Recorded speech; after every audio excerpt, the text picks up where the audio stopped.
هنقارن سريعا بين المحبس العادي والمحبس الدفن. وزي ما قلنا المحبس العادي ممكن استخدمه كمحبس رئيسي وممكن استخدمه في قلب الوحدة اللي هو قلب الشقة يعني. كذلك المحبس الدفن ممكن استخدمه كمحبس عمومي او رئيسي وبرده في قلب الشقة زيه زي المحبس الزاوية.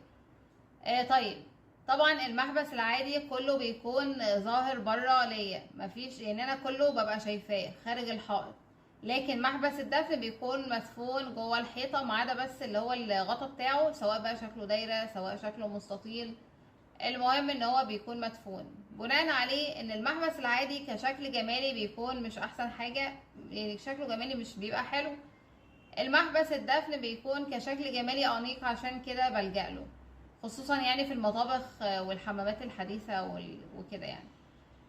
طيب، كعملي طبعا المحبس العادي بيكون عملي اكتر، لانه يعني بيستحمل قدرة او ضغط عالي. لكن المحبس الدفن مش عملي اكتر، بس زي ما قلنا قبل كده في فيديو لوحده، يعني اخد بالي من الاحتياطات وانا محبس الدفن هيبقى كويس معايا. طيب، بناء عليه ان انا دلوقتي عندي، لو انا عندي سخان استخدم مين؟ طبعا اللي هو يفضل المحبس العادي بنستخدمه في السخانات، بس زي ما قلنا شكله مش حلو، فبناء عليه ممكن مثلا ان انا لو في مكان اداريه اللي هو المحبس تحت السخان، ممكن اداريه تحت وحدة المطبخ عندي وهكذا.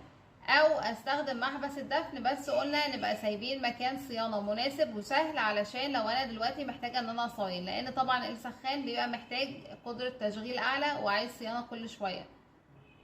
فعندنا التو اوبشن، لا اما استخدم ده لا اما استخدم ده. وزي ما قلنا طبعا امثل حل طبعا هو المحبس العادي. وفي ناس برضو مش بتستخدم المحبس العادي علشان كشكل، وبتلجأ للمحبس الزاوية، يعني مش المحبس الدفن بس. طبعا كعمر افتراضي هما الاتنين كويسين لو جبت حاجة ماركة محترمة او حاجة معروفة. طبعا المحبس العادي كتكلفة بيكون اقل، لكن محبس اللي هو الدفن بيكون المصنعية اغلى، وطبعا هو نفسه اغلى. الصيانة اكيد المحبس العادي بتكون الصيانة بتاعته سهلة، لانه هو كله مكشوف ليا بره الحيطة، لكن ده مدفون جوه الحيطة. عشان كده قلنا ناخد بالنا من 7 احتياطات، ده في فيديو لوحده او انا بشتغل يعني محبس دفن. طيب، طبعا المحبس العادي لو فيه تسريب برضو هيبان، لان هو ظاهر ليا. المحبس الدفن لو فيه تسريب مش هيبان، بس دي برضو بنحلها بالاحتياطات اللي احنا قلنا عليها.